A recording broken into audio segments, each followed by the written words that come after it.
Bonjour à toutes et à tous, ravi de vous retrouver à l'écoute des RFI, Radio France Internationale. En direct de Paris, il est 17h. Le journal en français facile. Adrien Delgrange. Nous sommes le jeudi 23 janvier. Au sommaire de cette édition, nous sommes dans un instant en République démocratique du Congo. Dans l'est du pays, de violents combats se poursuivent à l'heure actuelle à une vingtaine de kilomètres de Goma. Témoignage à suivre.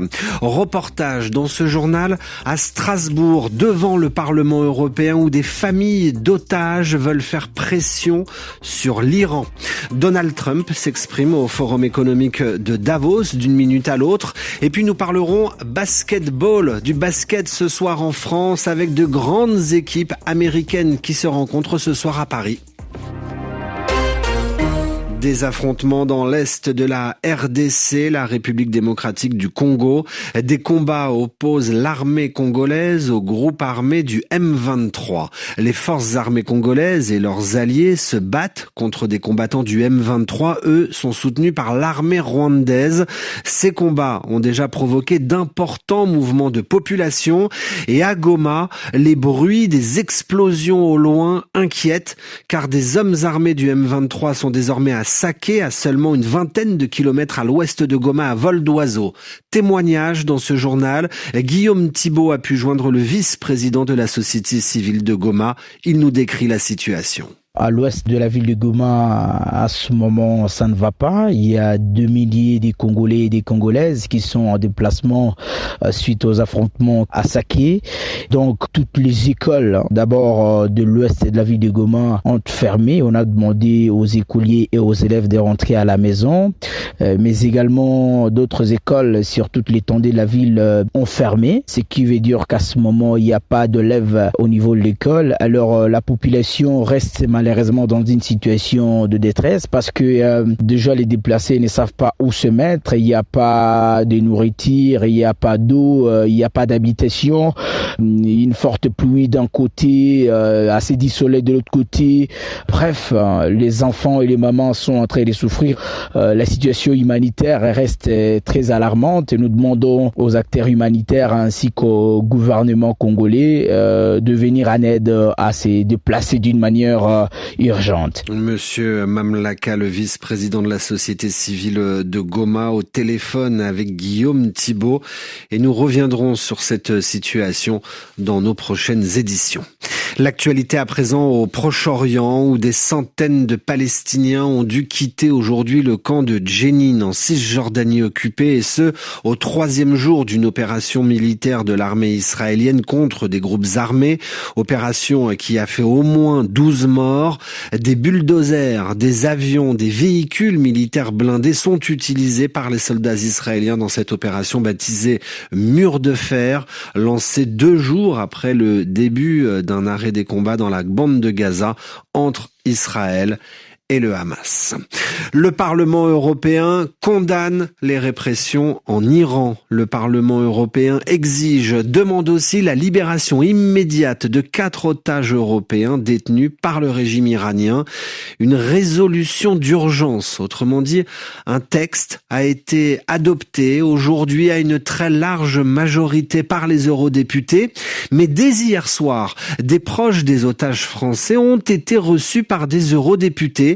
Anastasia Becchio, leur objectif est de faire en sorte que l'Europe envoie un message fort à l'Iran pour obtenir au plus vite leur libération. Pendant 2 jours, ils ont multiplié les rendez-vous au Parlement européen. La sœur de Cécile Collère, professeure de français, arrêtée en mai 2022 avec son compagnon Jacques Paris, ou encore Tristan Bultiot, porte-parole du comité de soutien à Olivier Grondeau, le 3e otage français. Nous, on est inquiets tous les jours qu'il se fasse du mal. Il est très dépressif. Il est vraiment sous la pression constante de la peur de l'exécution. Ses camarades de cellule sont souvent la cible de peine de mort. Et du coup, c'est une ambiance extrêmement délétère pour son esprit dans laquelle il vit. Les proches des otages ont été invités au Parlement européen par la députée socialiste Chloé Ridel. C'est elle qui a poussé à l'adoption d'une résolution exigeant la libération des otages retenus par le régime des Mollahs. Ça va amener l'Union européenne à se positionner officiellement pour demander la libération de ce que nous on appelle des otages, parce qu'en fait le régime iranien emprisonne des gens pour faire pression sur la France, pour faire pression sur l'Europe. Et c'est une pratique mais absolument délétère qu'on combat parce que Cécile, Jacques ou Olivier, ils n'ont rien à voir avec la diplomatie, ils n'ont rien à voir avec la politique étrangère de quelque pays que ce soit. Et c'est leur vie qui aujourd'hui est complètement gâchée et ruinée par le régime iranien depuis 2 ans. Les proches des otages français estiment qu'il est urgent de créer une coordination entre les États. Une quinzaine d'Européens sont actuellement détenus en Iran. Anastasia Becchio, Strasbourg, RFI. Les députés européens ont aussi voté un autre texte, une résolution pour demander à l'Algérie la libération de l'écrivain Boualem Sansal. Le journal en français facile. Donald Trump va parler dans quelques minutes à de grands patrons internationaux. Le nouveau président américain va s'exprimer par visioconférence au forum de Davos.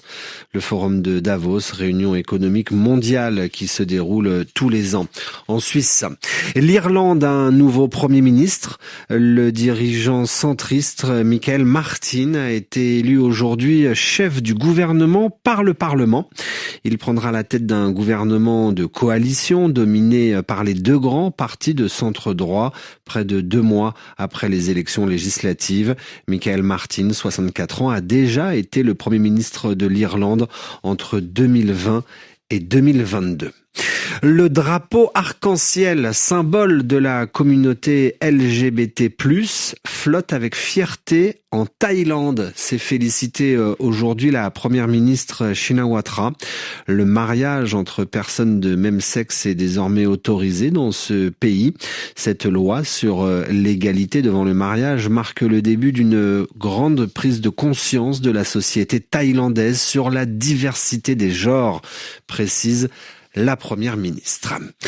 Cette très grande soirée de basketball à Paris ce soir, autrement dit la crème de la crème, le meilleur du basket américain est en France.